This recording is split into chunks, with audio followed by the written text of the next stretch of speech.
ఆధునిక వైద్యంలో మూలకణ చికిత్సలు క్రమంగా ప్రాధాన్యం పెరుగుతోంది. తాజాగా ఎముకల వైద్యంలోనూ స్టెమ్ సెల్ థెరపీలను వినియోగం పెరుగుతుంది. విరిగిన ఎముకలు చక్కగా అతుక్కునేందుకు, కీళ్ల మధ్య తగ్గిపోయిన గుజ్జును తిరిగి పెంచడానికి, కార్టిలేజ్ను మరింతగా ఉత్పత్తి చేయడానికి వీలుగా స్టెమ్ సెల్స్ థెరపీలను వాడుతున్నారు. కోవిడ్ వచ్చి తగ్గిన వారిలో చాలామందిలో తుంటికీలు భాగానికి రక్త ప్రసరణ తగ్గడంతో అది చచ్చుబడిపోతుంది. ఇలా చచ్చుబడిన తుంటికీలను మూలకణాల సాయంతో చక్కగా మరమ్మత్తు చేయొచ్చునని చెబుతున్నారు డాక్టర్లు. ఈ నేపథ్యంలో ఎముకల వైద్యంలో స్టెమ్ సెల్ థెరపీల వినియోగం గురించిన పూర్తి వివరాలని డాక్టర్ని అడిగి ఇప్పుడు తెలుసుకుందాం. రీజనరేటివ్ మెడిసిన్ అంటే ఏంటి? మనము రీజనరేటివ్ మెడిసిన్ అనేది కామన్గా ఈ మధ్య వింటున్నాము. ఆ రీజనరేటివ్ మెడిసిన్ అంటే ఏంటంటే బయోలాజికల్ మెటీరియల్ వాడి, అంటే ఉన్న బాడీలో ఉన్నటువంటి సెల్స్ని కానీ లేకుంటే బయో ఇంజనీర్డ్ మెటీరియల్ కానీ ఏదైనా బయోలాజికల్ మెటీరియల్ వాడి ఆ డిసీజ్ని కానీ ఆర్గాన్ని కానీ బాగు చేయడాన్ని రీజనరేటివ్ మెడిసిన్ అంటాం.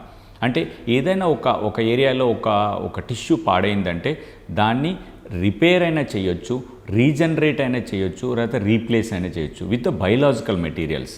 దాన్ని మనము రీజనరేటివ్ మెడిసిన్ అని అంటాం. నార్మల్గా ఇప్పుడు మనకు ఉన్నటువంటి కన్వెన్షనల్ మెథడ్ ఏంటి? ఏదో ఒక ట్యాబ్లెట్ వేయటం వల్ల, అంటే ఫార్మలాజికల్ డ్రగ్స్ కానీ మెడిసిన్స్ అని అంటాం కదా, అవి కానీ లేకుంటే ఒక సర్జికల్ మెథడ్ వల్ల కానీ ట్రీట్మెంట్ చేయటం జరుగుతూ ఉంటుంది. అది కాకుండా బయోలాజికల్గా ఉన్నటువంటి మెటీరియల్స్ వాడి బాగు చేయడాన్ని రీజనరేటివ్ మెడిసిన్ అంటాం. రీజనరేటివ్ చికిత్సలు ఎన్ని రకాలుగా ఉంటాయి? రీజనరేటివ్ మెడిసిన్స్లో కామన్గా మనము తీసుకుంటే ఒక 5 సబ్సెట్స్ తీసుకోవచ్చు. రీజనరేటివ్ మెడిసిన్లో ఒకటి స్టెమ్ సెల్ థెరపీ అంటాం. కామన్గా ఈ మధ్య మీరు అందరూ వింటూ ఉంటారు కదా, అది స్టెమ్ సెల్ థెరపీ ఒకటి. రెండోది బయోలాజిక్స్, అంటే biological material in the body వాడటము, అది రెండో మెథడ్ అనుకుంటే.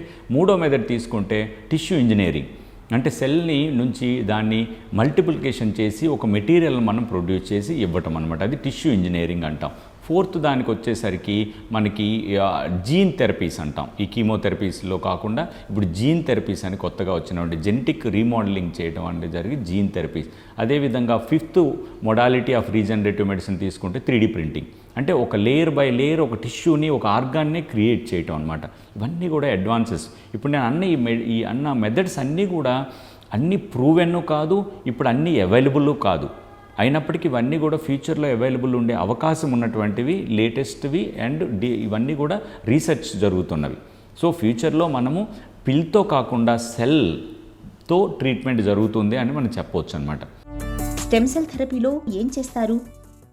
ఈ స్టెమ్ సెల్ థెరపీ అంటే ఏంటంటే మనకి మెయిన్గా మూడు స్టెమ్ సెల్స్ మన బాడీలో మనం తీసుకునే పద్ధతులు కానీ తీసుకోవచ్చు. ఆ 3 పద్ధతులు ఏంటంటే, ఒకటి ఎంబ్రియానిక్ స్టెమ్ సెల్స్ అంటాం. ఎంబ్రియానిక్ స్టెమ్ సెల్స్ అంటే ఏంటంటే అవి ప్లూరిపోటెంట్ సెల్స్. అది మనం యూజువల్గా first few days of the embryo, అంటే ఒక ఫెర్టైల్ ఎగ్ నుంచి మనం ఎక్స్ట్రాక్ట్ చేయడం జరుగుతుంది.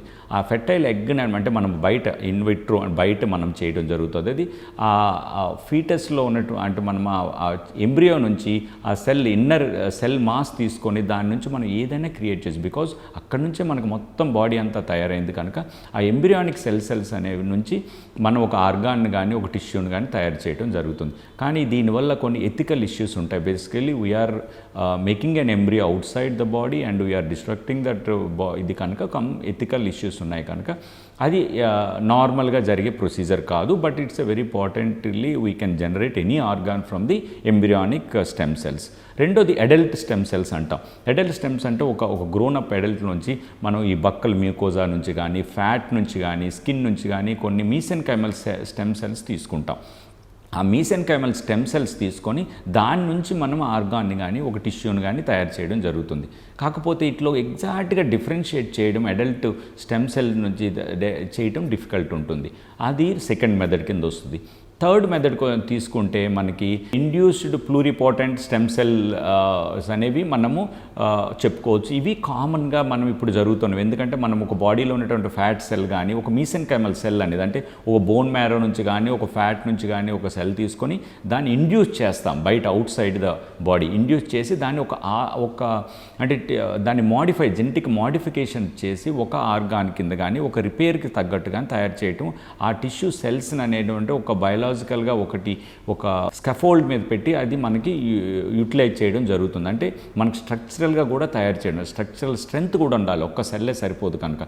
సో బయలాజికల్ మెటీరియల్ మీద ఈ ఇండ్యూస్డ్ స్టెమ్ సెల్స్ని కూడా, అడల్ట్ స్టెమ్ సెల్స్ని మనము రిపేర్ చేయొచ్చు. ఇవన్నీ కూడా చాలా వరకు రీసెర్చ్లో ఉన్నప్పటికీ ఇవన్నీ పాసిబుల్ ఉన్నవి.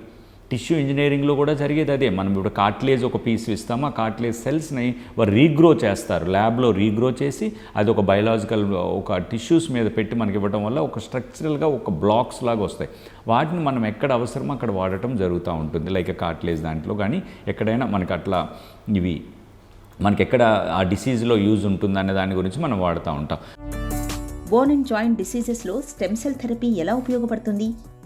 బోన్ అండ్ జాయింట్ డిసీజెస్లో కార్టిలేజ్ అనేది, ఫర్ ఎగ్జాంపుల్ కార్టిలేజ్ ఒక్కసారి డ్యామేజ్ అయితే మళ్ళీ రీప్రొడ్యూస్ కానీ అది రిపేర్ కానీ అవ్వదు కనుక ఈ కార్టిలేజ్ సెల్స్ని మనము బయట టిష్యూ ఇంజనీరింగ్గా కానీ లేకుంటే ఇండ్యూస్డ్ సెల్స్ కానీ తయారు చేసి అక్కడ మనము ఉన్న జాయింట్లో ఉన్న డిఫెక్ట్లో మనం ఫిల్ చేయటం వల్ల మళ్ళీ న్యూ కార్టిలేజ్ ఫామ్ అవడానికి కానీ ఉపయోగపడుతుంది. ఆ కార్టిలేజ్ అంటే ఆర్థరైటిస్ పేషెంట్కి స్టెమ్ సెల్స్ అనేది వాడడం జరుగుతుంది. లిమిటెడ్గా ఇప్పుడున్న రీసెర్చ్ ప్రకారం లిమిటెడ్గా యూసేజ్ జరుగుతుంది. ఎందుకంటే ఖచ్చితమైన రిజల్ట్స్ ఖచ్చితంగా ఇంకా రాలేదు కనుక కార్టిలేజ్ డ్యామేజ్లో లిమిటెడ్గా మనం వాడటం జరుగుతుంది.